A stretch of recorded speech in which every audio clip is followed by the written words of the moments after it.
मित्रों, आज हम आजादी के बाद के भारत के इतिहास के एक काले अध्याय को याद करने के लिए एकत्रित आए हैं। ऐसा कहते हैं कि कुछ बुरी घटनाओं को जीवन से भुला देना चाहिए, वो सही भी है, मगर जब बात हो समाज जीवन की, राष्ट्र जीवन की, तब बुरी घटनाओं को चिरकाल तक याद रखना चाहिए, क्योंकि उसकी पुनरावृत्ति कभी न हो पाए। इसलिए देश का युवा और किशोर संस्कारित भी हो, संगठित भी हो और संघर्षरत भी हो। और इसीलिए हमारे प्रधानमंत्री नरेंद्र मोदी जी ने 25 तारीख का ये दिन संविधान हत्या दिन के रूप में मनाने का सरकारी निर्णय किया है। गृह मंत्रालय ने ही ये घोषणा की। जब ये निर्णय हो रहा था तब कई सारे विचार आए नाम के बारे में, और ऐसा भी लगा कि संविधान हत्या दिन एक प्रकार से थोड़ा कठोर शब्द है, निर्मम शब्द है, मगर सोच विचार कर ये दिन का नाम रखा गया, क्योंकि जिस प्रकार से आपातकाल में देश को एक जेल खाना बनाकर रख दिया था, देश की आत्मा को मूंगा कर रख दिया गया था, न्यायालय के कान को बहरा कर रख दिया गया था, लिखने वालों की कलम से स्याही ही निकाल दी गई थी, वो पूरे कालखंड का वर्णन इतने कठोर शब्दों के साथ ही करना चाहिए, तभी युवा पीढ़ी को मालूम पड़ेगा कि क्या हुआ था। मित्रों, आज यहां पर एक पुस्तक की भी विमोचन हुई, the emergency diaries years that forge a leader. ये नरेंद्र मोदी जी के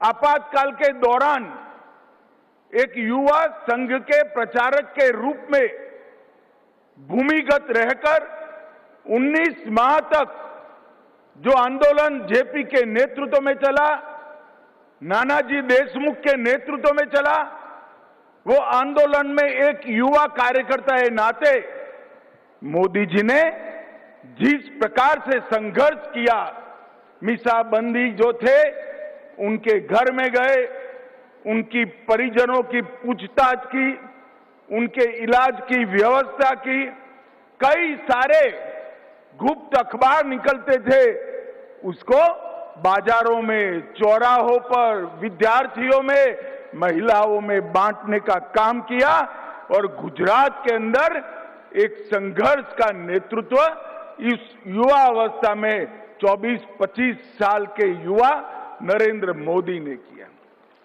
इसकी पूरी कहानी ये पुस्तक के अंदर समाहित है। इसके साथ साथ राष्ट्रीय स्वयंसेवक संघ और जनसंघ की भूमिका, लोक संघर्ष समिति का संघर्ष, और इसके साथ सत्याग्रह और जन जागरण की दिक्कतें, और नरेंद्र मोदी जी उस वक्त भूमिगत रहकर काम करते थे, कभी साधु, कभी सरदार जी, कभी हिप्पी, कभी अगरबत्ती बेचने वाला, या कभी अखबार डालने वाले फेरिया का काम कर ये सारे काम उन्होंने अंजाम किए थे। और आज देखिए, विधाता भी जब न्याय करता है तो किस तरह से करता है। जिस 25 साल के युवा ने उस वक्त कांग्रेस पार्टी की प्रधानमंत्री इंदिरा गांधी के तानाशाही विचारों का विरोध किया, घर घर जाकर, गांव गांव जाकर, शहर में घूमकर विरोध किया, आज वही व्यक्ति जिस काम के लिए इमरजेंसी डाली गई थी, परिवारवाद को प्रस्तापित करने के लिए, वो परिवारवाद को आज वही व्यक्ति ने 2014 में पूरे देश से उखाड़ कर फेंक दिया। और ये पुस्तक 5 अध्यायों में मीडिया की सेंसरशिप, सरकार का दमन, संघ और जनसंघ का संघर्ष, आपातकालीन पीड़ितों का, उनकी पीड़ा का वर्णन और तानाशाही से जन भागीदारी तक की ये यात्रा, इसका वर्णन इस पुस्तक में है। मैं विशेषकर देश के युवाओं को अपील करना चाहता हूं, एक बार इस पुस्तक को जरूर पढ़िए। आपकी ही आयु के एक युवा ने अपने शुरुआती दिनों में जिस प्रकार से तानाशाही के खिलाफ संघर्ष किया, वही युवा इस देश में लोकतंत्र की जड़ों को मजबूत करने वाला आज का प्रधानमंत्री नरेंद्र मोदी। मित्रों, 24 जून 75 की रात को आपातकाल लागू कर दिया गया और एक सोच जमीन पर उतारने का, एक तानाशाह की सोच को जमीन पर उतारने का वो अध्यादेश अस्तित्व में आया। कई बार इतिहास सिर्फ घटनाओं को नहीं बताता है, वह नीयत और नजरिए को भी उजागर करता है। बाबा साहेब आंबेडकर और संविधान निर्माता ने जो 2,67,000 शब्द बोलकर, चर्चा कर संविधान का निर्माण किया था, वो सारी चर्चाओं का अंत इंदिरा जी ने, राष्ट्रपति जी ने आज आपातकाल की घोषणा की है। एक वाक्य बोलकर सारे संविधान के स्पिरिट को खत्म करने का काम किया। और उसके बाद हम सब जानते हैं, जयप्रकाश नारायण जी ने इसके खिलाफ संघर्ष किया और इमरजेंसी डालने का मूल कारण भी जो 12 जून का फैसला था वो था।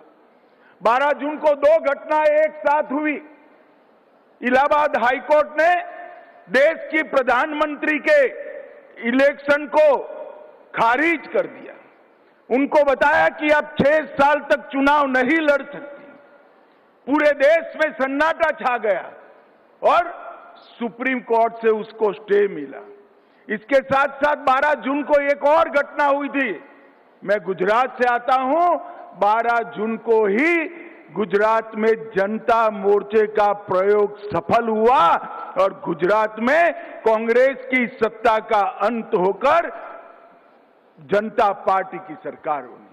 इससे घबराकर 25 तारीख को आपातकाल लगाया गया। कारण तो कहा कि राष्ट्र की सुरक्षा खतरे में है, परंतु पूरी दुनिया अब जानती है राष्ट्र की सुरक्षा को कुछ नहीं हुआ था, उनकी कुर्सी खतरे में थी। जेपी के संपूर्ण क्रांति के नारे ने पूरे देश को झंझोड़ कर रख दिया था। गुजरात से शुरू किया हुआ आंदोलन बिहार तक पहुंचा था। गुजरात में सरकार गिरी, चुनाव हुआ, कांग्रेस गई और सभी विपक्षों ने एकजुट होकर जनता पार्टी की सरकार बनाई और ये इंदिरा जी के लिए बहुत बड़ी चेतावनी थी। और जेपी के आंदोलन में महंगाई के खिलाफ छात्र इकट्ठा हुए, अन्याय के खिलाफ रेल कर्मचारी इकट्ठा हुए और जगह जगह पर भ्रष्टाचार विरोधी आंदोलन हुआ और उसमें अंत में 12 तारीख को इलाहाबाद हाईकोर्ट ने इंदिरा जी को संसद सदस्य के नाते गैरलायक बना दिया। 24 जून को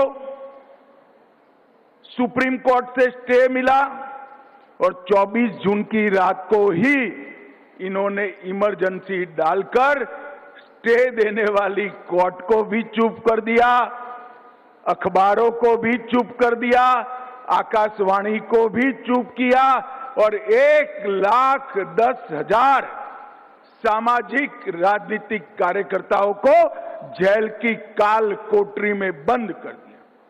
सुबह 4 बजे कैबिनेट बुलाई, कोई एजेंडा सर्कुलेट नहीं हुआ और उसकी घोषणा करने का काम हो गया। शाह कमीशन ने पूरी जांच के बाद कहा डिटेंशन, स्टेरिलाइजेशन, नसबंदी और डिमोलिशन, ये तीनों ने पूरे देश के अंदर जिस प्रकार से भय और आतंक का वातावरण किया, इसका कहीं विश्व में कोई जोड़ नहीं मिल सकता है। मित्रों, विजया राजे सिंधिया, जेपी स्वयं, मुरारजी भाई, चौधरी चरण सिंह, राजनारायण, अटल जी, अडवाणी जी, आचार्य कृपलानी, जॉर्ज फर्नांडिस, अरुण जेटली, जय किशन गुप्ता, सत्येंद्र नारायण सिंह, गायत्री देवी, मुलायम सिंह यादव और डीएमके के नेता, ये सारे के सारे कोई जुर्म के बगैर जेल की सलाखों में पहुंचा दिए गए। अखबारों के दफ्तर बंद हो गए, 253 पत्रकार गिरफ्तार हो गए, 29 विदेशी पत्रकारों को देश के बाहर भेज दिया और कई सारे अखबारों ने संपादकीय को खाली रखकर इसके सामने प्रोटेस्ट किया, जिसमें इंडियन एक्सप्रेस प्रमुख था, जनसत्ता प्रमुख था, उनकी बिजली काट दी गई और संसदीय कार्यवाही पर भी सेंसर लगा दिया गया। न्यायालय को भी एक प्रकार से नियंत्रित कर दिया गया। देश भर में लोकतांत्रिक अधिकार खत्म हुए। संविधान के अंदर 38वां संशोधन, 39वां संशोधन, 42वां संशोधन, अनुच्छेद 223A, 223B, इसके साथ साथ अनुच्छेद 123, 213, 352(5), 19 और अनुच्छेद 356 का उपयोग कर लोकसभा का आयुष्य भी बढ़ाया गया। न्यायपालिका में खिलाफ फैसले देने वाले जजों को सुप्रीम कोर्ट के मुख्य न्यायाधीश बनने से रोका गया। उसके पहले ही तीन न्यायाधीशों को कुदाकर चीफ जस्टिस रे को चीफ जस्टिस बनाने का काम किया था। और यहां जो युवा बैठे हैं उनको मैं पूछना चाहता हूं, कभी ड्यूएट सॉन्ग सुनते हो तो उसमें जेंट्स और लेडीज दोनों आवाज एक ही कलाकार की क्या हो सकती है? इमरजेंसी के वक्त हुआ था, किशोर कुमार की आवाज को बंद कर दिया, मनोज कुमार की फिल्मों पर प्रतिबंध लगा दिया, देव आनंद को दूरदर्शन से प्रतिबंधित किया, आंधी फिल्म को और किस्सा कुर्सिका को उस पर प्रतिबंध लगा दिया गया। मित्रों, संविधान की हत्या करने के बाद इस भारत के संविधान को मौन कर दिया गया, अभिव्यक्ति की आजादी छीन ली गई और बाद में